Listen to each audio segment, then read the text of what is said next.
So now, first thing you're gonna do, grab a seat belt, check your belt, make sure it's not ripped or frayed, make sure it's adjusted properly from top to bottom, make sure it connects, okay? Then, I'm gonna check my air horn, my city horn, all right? Then I'm gonna check my windshield, make sure it's clean, make sure it's not damaged and free of any obstructions, okay? Next thing I'm gonna do is I'm gonna check my side mirrors, make sure they're adjusted properly, okay? Now, at this point, since you guys are being in a stick shift, I'm going to pretend my stick shift is right here. So the first thing I'm going to do is make sure my stick shift is in neutral. Then I'm going to depress my clutch. Then I'm going to start my engine. Okay. Once I start my engine, I'm going to check my ABS light, make sure it comes on and immediately goes off. If it doesn't, it needs to be serviced. Then I'm going to leave my foot on the clutch until my engine reaches idling speed. Idling speed is basically when you first start the truck. Wait for these needles, especially the one over here on the RPM side, to stop moving. Okay, so now you see how this needle is staying right above 5. That's your idling speed. So now you can start my engine's now at idling speed. I'm taking my foot off my clutch. All right. Now at this point, I'm going to check my lighting indicators. There's my left turn signal. You have to point to it and touch it. My right turn signal. My 4-way flashes, okay? Now, make sure I turn my lights on. There's my high beam indicator right there, okay? Now, next thing I'm going to do is check my windshield wiper arms and blades. My windshield wiper arms and blades are securely mounted, not damaged, and operating smoothly. Turn them on, okay? Now I'm going to check my windshield washer and washer fluid. You got to go in order for the order. No, you don't have to go in order, as long as you get them, okay? Now I'm going to check my windshield wiper arms and blades, make sure they're securely mounted, not damaged, and operating smoothly. And I'm going to check my windshield washers and washer fluid, make sure they're operating smoothly. Okay, so in this case, on the test truck, you would have fluid in it, and you will see it's coming out. Okay. Now I'm going to check my heater defrost. Okay. I'm going to make sure, describe how they work. Okay, so my heater heats the inside of the cab. My defrost is my windows. Okay. So I just described how it works. All right. So at this point, am I missing anything so far? Right on point. Okay. So now you're gonna go down to my tug test. All right. So this is how your tug test is gonna work. I don't care what truck you're in.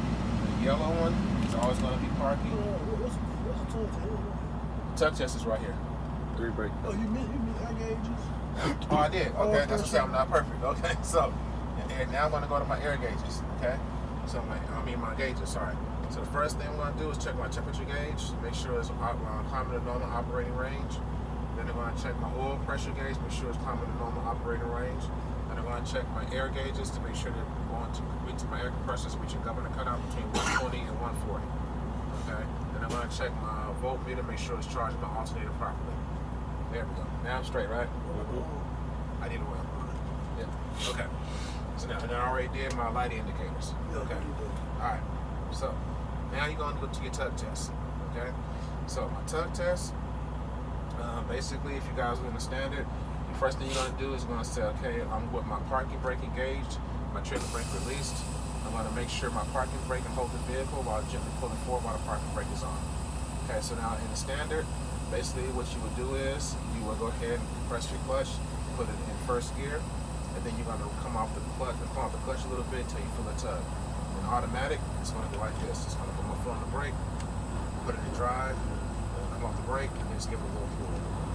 Okay, my parking brake held. Alright. Now I'm going to engage my trailer brake and release my parking brake and make sure my trailer brake can hold the vehicle while gently putting forward while the trailer brake is on. Alright?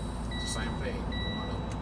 Put it in drive, or for your standard, you're going to push in the clutch, put it in first gear. Okay, I'm going to give it a little tug. Wait a minute. Alright, a little pull. Okay, my trailer brake held the vehicle. Now, I'm going to make sure both my protection valves are pushed in. I'm going to check my service brake. I'm going to pull forward at 5 miles an hour, make sure my service brake is working properly, make sure the vehicle is not pulled from one side or the other. So, in the standard, go ahead and put your clutch in, put it in maybe 4th gear or 3rd gear, go 4 or 5 miles an hour. Okay, then you apply the brake. I'm going to vehicle did not pull from one side to the other, so my service brake is working properly.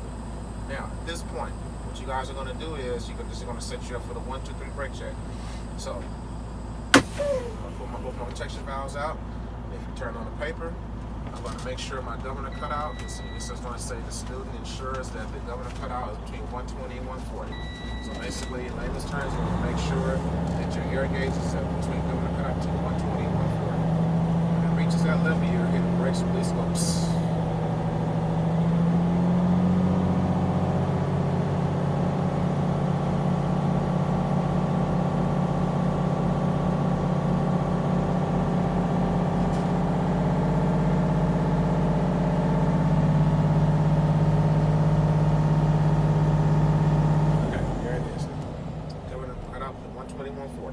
Alright, then, now for you guys doing a standard, I'm going to cut up to 120, 140. You're going to make sure you're lowest forward in gear.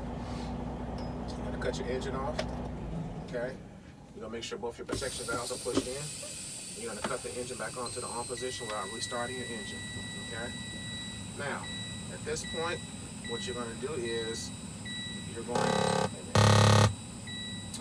so you're already ensured that your governor cutouts between 120 and 140, both your protection valves are pushed in, your engine is on in the on position, and then you're in lowest forward in gear.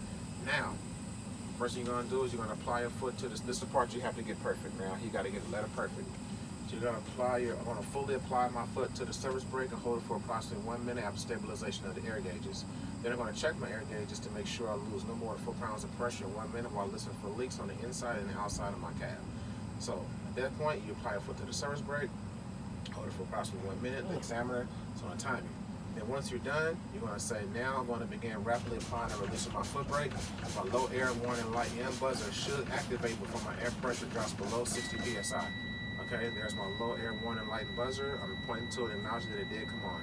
Now I'm going to continue to rapidly apply and release my foot brake, and at approximately 40 psi, both my protection valves should pop out. So now you're watching both protection valves.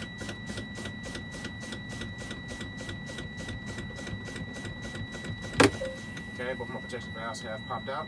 This will conclude my 1, 2, 3 brake check. And at this point, I'm going to ask the examiner to step outside of the vehicle and help me to test my lights. So the examiner will say, where would you like me to start? He's going to tell you in the front. You're going to tell him in the front. So at this point, what you're going to do is your lights are already on. So you're going to go, your window roll down, like so. And then you got to make sure you speak up so you can hear you. You're going to go left turn signal, so I'll give you a thumbs up. Right turn signal. 4-way flashers. You allow clearance lights, you're going to look up, make sure they're on. And then you're going to go high beams. Okay? You're going to give a thumbs up. You're going to tell him to step to the side of the tractor. Left turn signal, right turn signal. He's going to walk to the other side, make sure it's blinking. 4-way flashers, clearance lights. Okay? Now you're going to have him step to the rear of the tractor. Okay? Left turn signal, right turn signal, 4-way flashers, brake lights, tail lights, and then clearance lights. Now you're going to have him step to the front of the trailer, which is going to be clearance lights only. Now you're going to have him step to the side of the trailer. Left turn signal, right turn signal, 4-way flashers, clearance lights. Then you're going to tell him to step to the rear of the trailer, all in the back. Left turn signal, right turn signal, 4-way flashers, brake lights, tail lights, and then clearance lights. At that point, he's going to walk to the front and he's going to tell, okay, everything's good. Now you're ready to do your road test. And that's how you do your indicators. So